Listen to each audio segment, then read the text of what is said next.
So the State Department releasing a damning formal evaluation of America's Kabul chaos. That disastrous evacuation resulted in thousands of Americans and Afghans who served with U.S. forces left behind. A highly anticipated review placed blame on both the Biden and the Trump teams. The decisions of both President Trump and President Biden to end the U.S. military mission in Afghanistan had serious consequences for the viability of the Afghan government and security.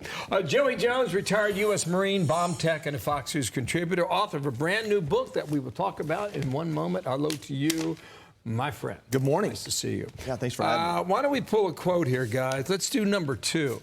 Anthony Blinken on an email on a Friday afternoon on the verge of a July 4th weekend, said our people in Afghanistan and Washington, sites around the world, demonstrated extraordinary courage, ingenuity, and dedication to mission in the face of complex and demanding conditions.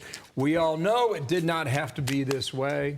What do you think? Yeah, the mistakes of cowards lack accountability, I presume. I'm not sure. Such a cowardice thing to come out with this report a year later, before a weekend, and just hope and pray that nobody reads it or pays attention or cares. And unfortunately, if Fox News didn't exist, I don't know who would. And that's what really bothers me. I'm not saying I need everything to be a scandal, but man, you know, I fought in that war. I left a couple of legs there, and I was proud to do it because I believe that my actions that day stopped others from being killed. Daniel Greer was killed that day, but others could have. I didn't go to that war worried about how it would end one day. I went to that war worried about how each day would end for me and the people around me. Why? Because strategic leadership says somebody else is going to worry about how it'll end one day. Perhaps a general, perhaps a group of generals, and, you know, hopefully a president of the United States.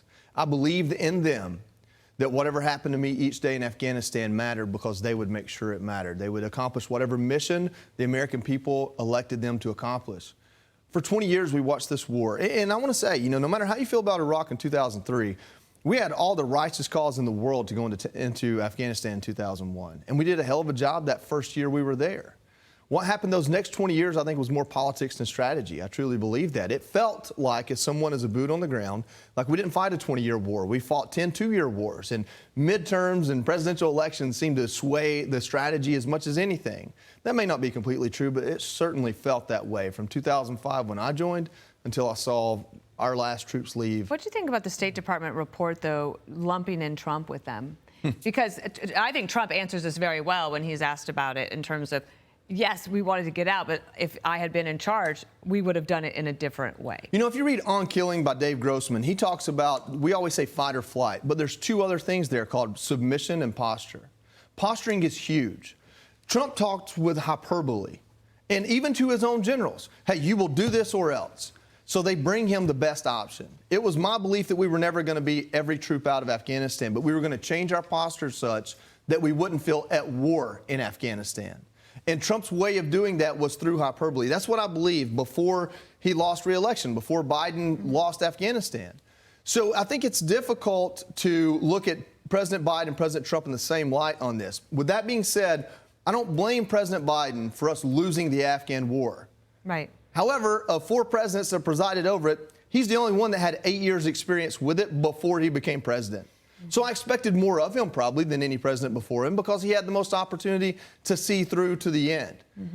Whatever happened that caused this withdrawal to happen the way it did, and I don't think this report really lays it out specifically, it just says we didn't do enough to stop what we saw. It doesn't say anything about how we could have ended it otherwise. Whatever happened, it's the absolute lack of accountability after the fact. I make mistakes every day. It's my job to own up to them and learn something from them. I don't know how as President of the United States, with almost half a century of experience in leadership, you don't know how to be a leader. But can you look at that video clip of him being asked, can you acknowledge there's a mistake from this withdrawal that killed 13 Americans? And by the way, we never talk about all the service members that lost limbs and were traumatically, emotionally injured that day seeing it happen. So all of that death and carnage that happened that day, the civilians that were killed by a drone strike, you can't call that a mistake. And you look back and you go, oh, I got what I wanted.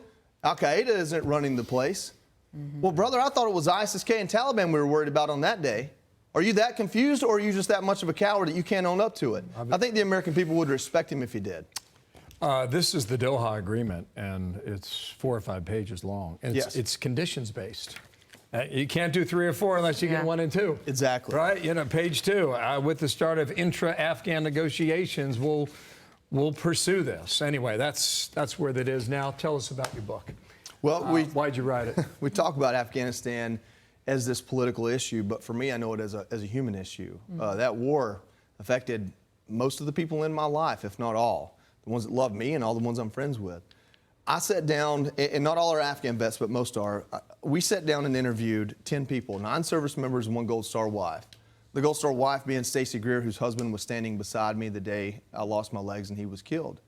And we interviewed each of them about the relationships in their life that allowed them to get through the things they got through. For most of them, I was one of those relationships. All of them talked about their relationship with me in some way. But you learn what men learn from their fathers, what husbands and wives learn from each other, what kids need to see from their dad or their mom. You learn these personal human relationships and how each of these people went through extraordinary things and did it because there were people in their lives there to help them and believe in them. Not everybody is a combat veteran in that book, but they all saw the war firsthand. Lacey Gannot's a great example. This is a guy who learned to fly planes. He was raised in poverty in West Virginia. Nobody believed in him, including himself. He didn't believe in him. He had one uncle that did. And next thing you know, he goes on to do great things. And now he's a leader of men and women. He teaches others to fly multi-million-dollar aircraft and does it in a way that touches their lives. Everyone in this book, to include my best friend Danny Ridgway, my best friend growing up, Keith Stansel, these are exceptional things that happened to everyday people. Yeah. And they responded exceptionally. We're so glad you wrote the book, and I was honored to get an early copy of it. Thank you. Yes, ma'am. Thank you for being here with us this morning as well. Absolutely. Joey Jones, everybody. I'm Steve Ducey. I'm Brian Kilmeade. And I'm Ainsley Earhart. And click here to subscribe to the Fox News YouTube page to catch our hottest interviews and most compelling analysis.